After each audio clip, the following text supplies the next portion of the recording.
Очень много слухов ходят про компанию, очень много слухов ходят про мое имя и про мою дочь Дину. Я принял решение полностью рассказать, что же на самом деле происходит на сегодняшний день. Человеку, который проработал 21 год и руководил этой компанией, мне это, конечно, безусловно, как руководитель и как отец очень болезненно, да. Я могу уверенно сказать, что, в принципе, ИРК управляет сегодня творческим процессом внутри компании.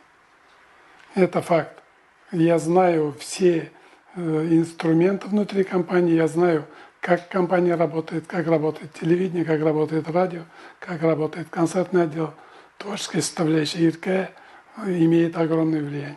И получается, что моя дочь попала под моей дочерью, она манипулирует.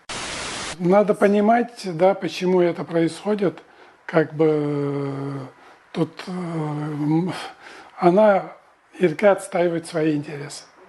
Да, ИРК преследует свои цели. Ей нужен успех, творчество, да, нужны ресурсы. А дочь, получается, это не осознает, это не видит.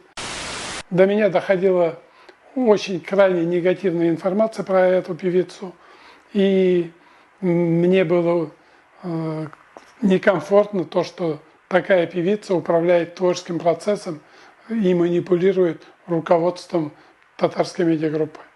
Выжигает всех рядом. Всех. Ну вот такая. Никого не должно быть рядом.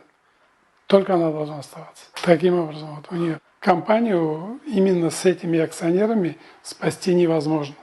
Может его спасти только на сегодняшний день государство, если она решит проблему выкупа доли акционеров, вхождения в уставной капитал на телевидение, на радио, на медийную структуру. Я вижу таким образом. Татарда мақал бар бит. Bir pişarak sıyır, bütün kütüğünü bunu dedi, bu kuydu. Nakşon şekilde.